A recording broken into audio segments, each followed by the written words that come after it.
flags held high, AR-15s slung over their shoulders. These protesters say they're here to fight for the future of their country. Gun saves lives. I mean, it's obvious. It's our God-given right to protect ourselves, our family. It's America, right? We live free. Virginia, the latest flashpoint in the gun debate sweeping the country.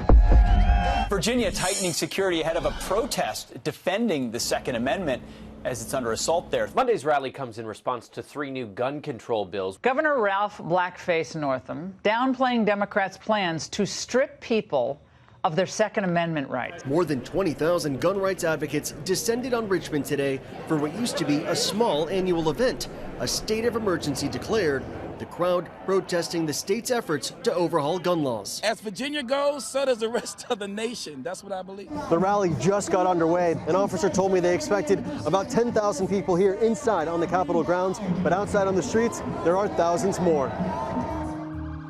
Last May in Virginia Beach, a gunman entered a municipal building and killed 12 people, sparking a renewed conversation around gun control. There's been a stark political shift. Democrats now in control. The legislature and the governorship have proposed sweeping gun control legislation, requiring background checks on all firearm sales, cap handgun purchases at 1 per month, and let local governments ban weapons from certain locations. President Trump tweeting today that Democrats are working hard to take away your Second Amendment rights. This is just the beginning. Virginia currently has some of the weakest gun laws in the nation, according to the Giffords Law Center. The people showing up right here sends a message to Governor Northam and the Democrats that our rights shall not be infringed. These infringements are unconstitutional, so we're going to challenge them all the way up to the Supreme Court. The Geary family of 6 drove 100 miles to be here today. I value our constitutional rights, and the right to bear arms I think is very important. And if I don't do it for them, then they won't have those rights that I grew up with. Is that why you wanted to bring them out here with you today, to show them an example? I think it's important for them to learn early that you need to take an active role in protecting your rights and voicing your opinion. 6-year-old Charlie just beginning to understand the lessons his father's teaching him.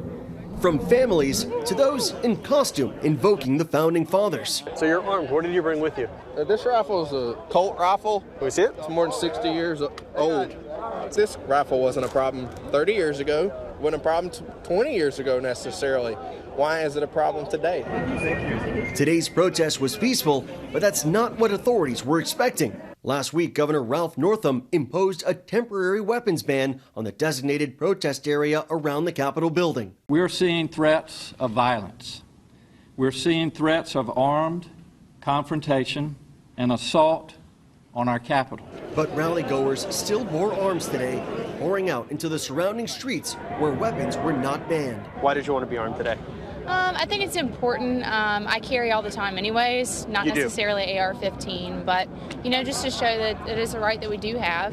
I think all women should learn how to use a firearm and carry with them on a regular basis. It's a great feeling of protection. Throughout the crowd was a smattering of various fringe groups. Can I ask what that patch means? This one? The one that says RWDS. You look it up. It stands for Right-Wing Death Squad, an expression the Anti-Defamation League says is used by some on the extremist right. So it's open? Yeah, you can come in. Today's heightened security came in the wake of the arrest of 7 suspected members of a fringe white supremacist group called The Base last week. The Base is a group that despises minorities and immigrants and will use violence to bring about what it sees as overthrowing the United States government and everything that the U.S. stands for right now. In Maryland, authorities say 3 suspected members of the Base were plotting to attend the Richmond rally with hopes of starting a racial war.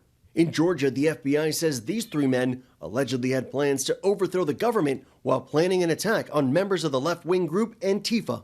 And in Wisconsin, federal charges have been brought against a suspected member of the Base for his alleged role vandalizing a synagogue. We have to be very careful not to tar legitimate Second Amendment protesters with the same brush as white supremacists. We have advocates for the Second Amendment that have nothing to do whatsoever, and that's the overwhelming majority. Today's protest brought with it the painful memories of another Virginia gathering. You will not replace us! Charlottesville, where in 2017, white supremacists and other far-right groups held one of their largest gatherings in a decade.